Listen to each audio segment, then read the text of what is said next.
ये यीशुआ का ग्रंथ अध्याय 19 और 20। सिमियोन वंश का दय भाग। सिमियोन अर्थात सिमियोन वंश के विभिन्न कुलों के लिए दूसरी चिट्ठी निकली। उनका दय भाग यूदा वंश के दय भाग में ही था। उनको दय भाग में यह मिला: बैरशेबा या शेबा, मोलादा, हसर शुआल, बाला, एसेम, एल्तोलाद, बतूल, होरमा, सिगलग, बेत मरकाबोत, हसर सूसा, बेत लबाओत और शरुहेन। यह 13 नगर और इनके आसपास के गांव। फिर आइन, रिमोन, एतेर और आशान, ये 4 नगर और इनके आसपास के गांव। बलात, बेयार अर्थात दक्षिणी रमा तक के सब गांव। यही शिमयोन वंश के विभिन्न कुलों का दय भाग था। शिमयोन वंश का दय भाग यूदा वंश के भाग में लिया गया, चूंकि यूदा वंश का भाग उनके लिए अधिक बड़ा था, इसलिए शिमयोन वंश को उनके दय भाग का एक हिस्सा मिला।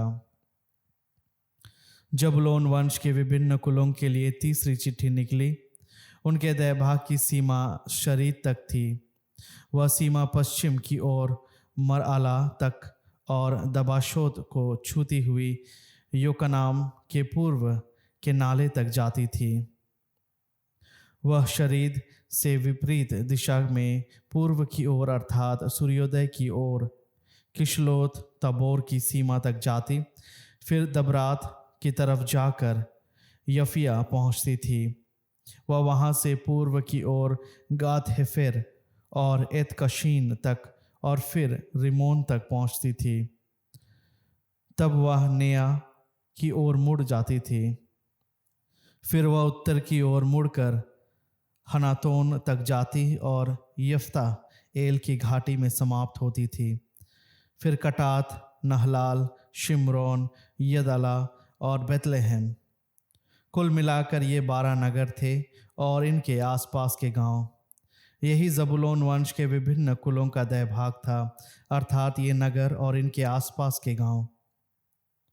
इशाकर अर्थात इशाकर वंश के विभिन्न कुलों के लिए चौथी चिट्ठी निकली। उनके भाग में ये सम्मिलित थे: यजरेल, कशुलोत, शनेम, हफाइम, शियोन, अनाहरात, रबीत, किशियोन, एबेश, रेमेत, एगनीम, एनहद्दा और बेन पसेस। उसकी सीमा ताबोर, सहशीमा और बेत शमेश को स्पर्श करती हुई यार्दन तट पर समाप्त हो जाती थी। ये 16 नगर थे और इनके आसपास के गांव। यही इसाकार वंश के विभिन्न कुलों का दय भाग था, अर्थात ये नगर और इनके आसपास के गांव। अशोर वंश का दय भाग।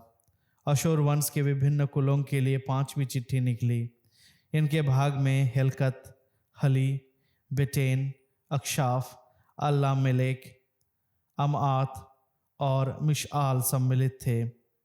पश्चिम में इनकी सीमा करमेल पर्वत और लिबनात नदी तक जाती थी।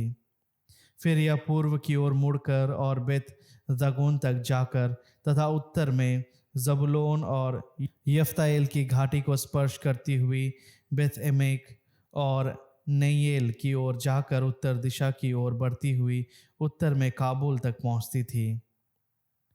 इसमें एब्रोन, रहोब, हमोन, काना और महासिदोन सम्मिलित थे। फिर यह सीमा रमी की ओर मुड़कर किलाबंद तीरूस नगर तक जाती थी और होस्सा की ओर मुड़कर अगजीब के क्षेत्र में समुद्र तट पर समाप्त हो जाती थी। इसमें ऊमा, अफेक और रहोब सम्मिलित थे। कुल मिलाकर ये 22 नगर थे और इनके आसपास के गांव। यही अशोर वंश के विभिन्न कुलों का दय भाग था, अर्थात ये नगर और इनके आसपास के गांव। नफ्ताली वंश का दय भाग। नफ्ताली वंश के विभिन्न कुलों के लिए 6ठी चिट्ठी निकली। उनकी सीमा हेलेफ से सन्नीम के बेतुल वृक्ष से अदामी नेकेब और यब्नेएल होकर और लकूम तक जाकर यार्दन पर समाप्त हो जाती थी।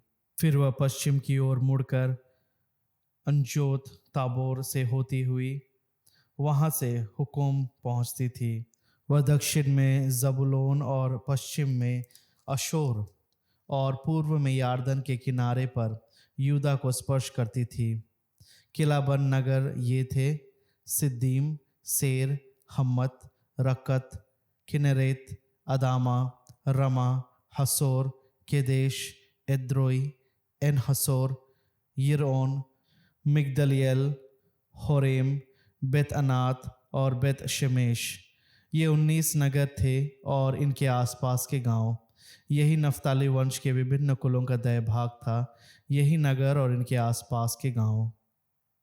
दान वंश का दय भाग। दान वंश के विभिन्न कुलों के लिए 7वीं चिट्ठी निकली। उसके दय भाग की भूमि में ये सम्मिलित थे: Zorah, Eshtaol, Irshemesh, Shaalabbin, Aijalon, Ithlah, Elon, Timnah, Ekron, Eltekeh, Gibbethon, Baalath, Jehud, Beneberak, गतरिमोन, में यरकौन, रकौन और याफो के सामने की भूमि। जब दानवंशियों का भाग उनके हाथ से निकल गया तब उन्होंने लिशेम पर चढ़ाई की, उसे अधिकार में कर लिया, उसका विनाश किया और उसे बसाया। उन्होंने अपने वंश के आदि पुरुष दान के नाम पर लिशेम का नाम दान रखा। यही दान वंश के विभिन्न कुलों का दय भाग था। यही नगर और इनके आसपास के गांव। देश के विभिन्न भागों को दय भाग के रूप में बांट लेने के बाद इज़राइलियों ने नून के पुत्र यीशुआ को भी अपने बीच दय भाग दिया। उन्होंने प्रभु की आज्ञा के अनुसार उसे वह नगर दिया जिसे वह चाहता था, अर्थात इफ्राइम के पहाड़ी प्रांत का तिम्नात सेरा। उसने उस नगर का पुनः निर्माण करवाया और वहां बस गया। ये वे दय भाग हैं जिन्हें याजक एलियाजर, नून के पुत्र यीशुआ और इज़राइली वंशों के कुलों के मुखिया लोगों ने शिलो में दर्शन कक्ष के द्वार पर प्रभु के सामने चिट्ठियां डालकर बांटा। इस प्रकार देश का विभाजन समाप्त हुआ। शरण नगर। अध्याय 20। प्रभु ने यीशुआ से यह कहा, इज़राइली लोगों से कहो कि वे अपने लिए उन शरण नगरों का निर्धारण करें जिनके विषय में मैंने मूसा द्वारा तुम लोगों से कहा था। वहाँ उस व्यक्ति को रक्त के प्रतिशोधी से शरण मिलेगी जिसने अनजाने संयोग से किसी की हत्या की है। वह उन नगरों में से किसी में भी भागकर नगर के द्वार के पास उस नगर के नेताओं के सामने अपना मामला प्रस्तुत करेगा। वे उस नगर के भीतर ले जाकर वहां शरण दें, तब वह उनके साथ रहेगा। यदि रक्त का प्रतिशोधी उसका पीछा करे तो वे उस व्यक्ति को उसके हवाले नहीं करें जिस पर हत्या का अभियोग लगाया गया है, क्योंकि उसने बैर से नहीं बल्कि संयोग से अपने पड़ोसी का वध किया। वह उस नगर में तब तक रह सकता है जब तक समुदाय के न्यायालय में उस पर मुकदमा न चलाया गया हो और तत्कालीन प्रधान याजक की मृत्यु न हुई हो। इसके बाद वह अपने नगर और अपने घर लौट सकेगा जहां से वह भाग कर आया था। इसलिए उन्होंने नफ्ताली के गलीलिया के पहाड़ी प्रदेश में कादेश को, एफ्राइम के पहाड़ी प्रदेश में शिखेम को और यूदा के पहाड़ी प्रदेश में किरियात अराबा अर्थात हेब्रोन को निश्चित किया। यार्दन के उस पार यरीहो के पूर्व रूबेन वंश के पठार पर उजाड़ खंड के बेसेर को, गाद वंश के गिलियाद के रमोत को और मनासे वंश के बशान में गोलान को निश्चित किया। ये वे निर्धारित नगर थे जहां हर एक इजरायली या उनके बीच रहने वाला परदेशी जिसने संयोग में किसी का वध किया था शरण ले सकता था और समुदाय के न्यायालय में उपस्थित होने तक रक्त के प्रतिशोधी द्वारा नहीं मारा जा सकता था।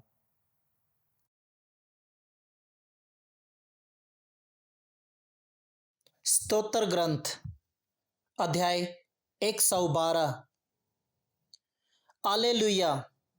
धन्य है वह मनुष्य जो प्रभु पर श्रद्धा रखता और उसकी आज्ञाओं को हृदय से चाहता है। उसका वंश पृथ्वी पर फलेगा फूलेगा, धर्मियों की संतति को आशीर्वाद प्राप्त होगा।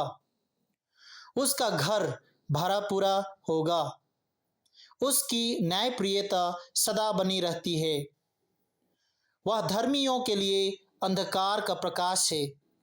वह दयालु, करुणामय और न्यायप्रिय है। वह तरस खाकर उधार देता और ईमानदारी से अपना कारोबार करता है। वह सन्मार्ग से कभी नहीं भटकेगा, उसकी स्मृति सदा बनी रहेगी। वह विपत्ति के समाचार से नहीं डरेगा, उसका मन सुदृढ़ है। वह ईश्वर का भरोसा करता है, वह ना तो घबराता और ना डरता है। वह अपने शत्रुओं का डट कर सामना करता है। वह उदारतापूर्वक दरिद्रों को दान देता है। उसकी न्यायप्रियता सदा बनी रहती है। वह सम्मानपूर्वक अपना सिर ऊंचा करता है। दुष्ट यह देखकर जलता है। वह निराशा होकर दांत पीसता है। दुष्टों की अभिलाषाएं निष्फल होंगी।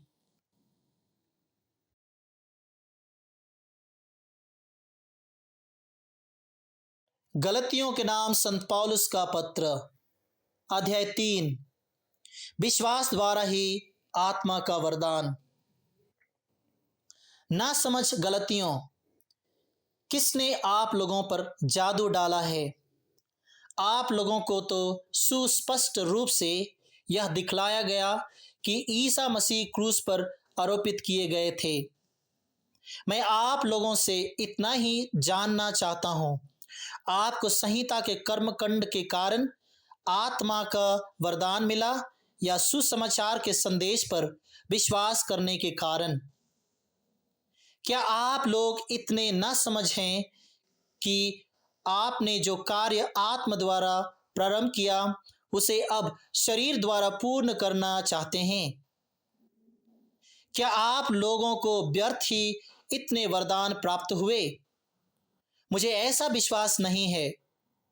जब ईश्वर आप लोगों को आत्मा का वरदान देता है और आपके बीच चमत्कार दिखाता है, तो क्या वह संहिता के कर्मकांड के कारण ऐसा करता है या इसलिए कि आप सुसमाचार के संदेश पर विश्वास करते हैं?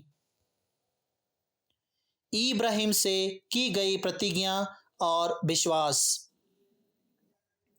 इब्राहिम ने ईश्वर में विश्वास किया और इसी से वह धार्मिक माने गए। इसलिए आप लोग यह निश्चित रूप से जान लें कि जो लोग विश्वास करते हैं वे ही इब्राहिम की संतान हैं। धर्म ग्रंथ पहले से यह जानता था कि ईश्वर विश्वास द्वारा गैर यहूदियों को पाप मुक्त करेगा। इसलिए उसने पहले से इब्राहिम को यह सुसमाचार सुनाया कि तुम्हारे द्वारा पृथ्वी पर के राष्ट्र आशीर्वाद प्राप्त करेंगे। इसलिए जो विश्वास पर निर्भर करते हैं, विश्वास करने वाले इब्राहिम के साथ ही आशीर्वाद प्राप्त करते हैं। परंतु जो संहिता के कर्मकांड पर निर्भर रहते हैं वे शाप के अधीन हैं, क्योंकि लिखा है, जो व्यक्ति संहिता ग्रंथ में लिखी हुई सभी बातों का पालन नहीं करता रहता है वह शापित है। यह तो स्पष्ट है कि कोई संहिता के कारण ईश्वर की दृष्टि में धार्मिक नहीं होता, क्योंकि लिखा है, धार्मिक मनुष्य अपने विश्वास के द्वारा जीवन प्राप्त करेगा। और संहिता का विश्वास से कोई संबंध नहीं है, क्योंकि उसमें लिखा है, जो इन बातों का पालन करेगा उसे इन्हीं के द्वारा जीवन प्राप्त होगा। मसीह हमारे लिए शापित बने और इस तरह उन्होंने हमको संहिता के अभिशाप से मुक्त किया, क्योंकि लिखा है, जो काठ पर लटकाया जाता है वह शापित है। यह इसलिए हुआ कि ईसा मसीह के द्वारा इब्राहिम का आशीर्वाद गैर यहूदियों को भी प्राप्त हो और हमें विश्वास द्वारा वह आत्मा मिले जिसकी प्रतिज्ञा की गई थी। इब्राहिम के वंशज कौन? भाइयों, मैं आप लोगों को साधारण जीवन का उदाहरण दे रहा हूं। कोई व्यक्ति किसी मनुष्य का प्रमाणिक वसीयतनामा ना तो रद्द कर सकता और ना उसमें कुछ जोड़ सकता है। अब प्रतिज्ञाएं इब्राहिम और उनके वंशज को दी गई है। धर्म ग्रंथ नहीं कहता उनके वंशजों को मानो बहुतों को, बल्कि उनके वंशजों को मानो एक को ही, और वह वंशज मसीह है। मेरे कहने का अभिप्राय यह है, जो वसीयतनामा ईश्वर द्वारा प्रमाणित किया जा चुका है उसे 400 वर्ष बाद की संहिता ना तो रद्द कर सकती और ना उसकी प्रतिज्ञाएं उठा सकती है। यदि संहिता के माध्यम से वसीयत प्राप्त होती है तो प्रतिज्ञा से उसका कोई संबंध नहीं, किंतु प्रतिज्ञा द्वारा ही ईश्वर ने उसे इब्राहिम को दिया। तब संहिता का प्रयोजन क्या है? जिस वंशज को प्रतिज्ञा दी गई थी उसके आने के समय तक संहिता अपराधों के कारण जोड़ दी गई थी। वह स्वर्गदूतों द्वारा एक मध्यस्थ के माध्यम से घोषित की गई है। वह मध्यस्थ एक ही ओर से नहीं, अनेकों की ओर से मध्यस्थता करता था, किंतु ईश्वर एक है। तो क्या संहिता और प्रतिज्ञाओं में विरोध है? कभी नहीं। यदि ऐसी संहिता की घोषणा हुई होती जो जीवन प्रदान करने में सामर्थ्य थी, तो संहिता के पालन द्वारा ही पाप मुक्ति मिलती। परंतु धर्म ग्रंथ ने सब कुछ पाप के अधीन कर दिया है, जिससे ईसा मसीह में विश्वास के द्वारा विश्वास करने वालों के लिए प्रतिज्ञा पूरी की जाए। विश्वास के आगमन से पहले हमको उसके प्रकट होने के समय तक संहिता के निरीक्षण में बंदी बना दिया गया था। इस प्रकार जब तक मसीह नहीं आए और हम विश्वास के द्वारा धार्मिक नहीं बने, तब तक संहिता हमारी निरीक्षक रही। किंतु अब विश्वास आया है और हम निरीक्षक के अधीन नहीं रहे, क्योंकि आप लोग सब के सब ईसा मसीह में विश्वास करने के कारण ईश्वर की संतति हैं। क्योंकि जितने लोगों ने मसीह का बपतिस्मा ग्रहण किया, उन्होंने मसीह को धारण किया है।